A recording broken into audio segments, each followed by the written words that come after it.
અંજાર નગરપાલિકાના વહીવટીતંત્રની ઉપસ્થિતિમાં આજે વિશ્વ યોગ દિવસની ઉજવણી આહિર બોર્ડિંગ ખાતે કરવામાં આવી હતી। ધારાસભ્ય ત્રિકમભાઈ છાંગા, નાયબ કલેક્ટર સુરેશ ચૌધરી, નગરપાલિકાના પ્રમુખ વૈભવ કોડરાણીની ઉપસ્થિતિમાં આ યોગ દિવસની ઉજવણી કરવામાં આવી હતી। મોટી સંખ્યામાં લોકો જોડાયા હતા। અલગ અલગ પ્રકારના યોગના દાવ, પ્રાણાયામ સહિતના કાર્યક્રમો યોજાયા હતા અને રાષ્ટ્રગીતના ગાન પણ કરવામાં આવ્યા હતા।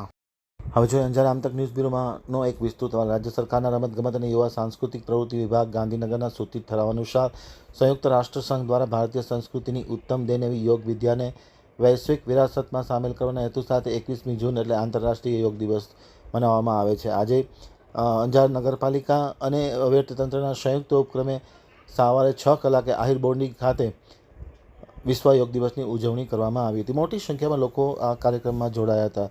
દીપ પ્રાગટ્ય બાદ મામઈદેવ બગથરા યાત્રાધામના મહંત ખીમજી દાદા માતંગના આરસી વચન બાદ વિશાખાપટ્ટનમના વડાપ્રધાન શ્રી નરેન્દ્ર મોદીના અને વડનગરમાં મુખ્ય પ્રધાન ભૂપેન્દ્ર પટેલ સાહેબનું વ્યક્તિત્વનું જીવંત પ્રસારણ કરવામાં હતું। ત્યારબાદ યોગનો કાર્યક્રમ શરૂ કરવામાં હતો।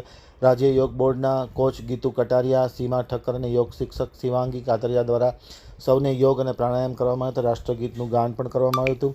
કાર્યક્રમનું સંચાલન અને આભાર વિધિ કચ્છ પતંજલિ યોગ સમિતિના પ્રમુખ દિનેશ ઠક્કર દ્વારા કરવામાં આવ્યું હતું। યોગના કાર્યક્રમમાં ધારાસભ્ય ત્રિકમભાઈ છાંગા, નગરપાલિકાના પ્રમુખ વૈભવભાઈ કોડરાણી, નાયબ collector Suresh Chaudhary, chief officer Paras Makwana, મામલતદાર ભગવતીબેન ચાવડા, શહેર ભાજપના પ્રમુખ હિતેન વ્યાસ, કારોબારી સમિતિના chairman Parth Sorathiya, health officer doctor Rajiv Anjaria, દંડક કલ્પના ગોર, શહેર ભાજપના મહામંત્રી અશ્વિન સોરઠિયા, કૃપાલસિંહ રાણા, ઓફિસ સુપ્રિન્ટેન્ડન્ટ ખીમજીભાઈ પાલુભાઈ સિંધવ, શિરસ્તદાર M.A. દેસાઈ, કાઉન્સિલર અમરીશભાઈ કંદોઈ, વિજય પલણ, લીલાવતી પ્રજાપતિ સહિતના મહાનુભાવો ખાસ યોજ્યા હતા। તેમની ઉપસ્થિતિમાં આ યોગ દિવસની ઉજવણી સંપન્ન કરવામાં આવી હતી।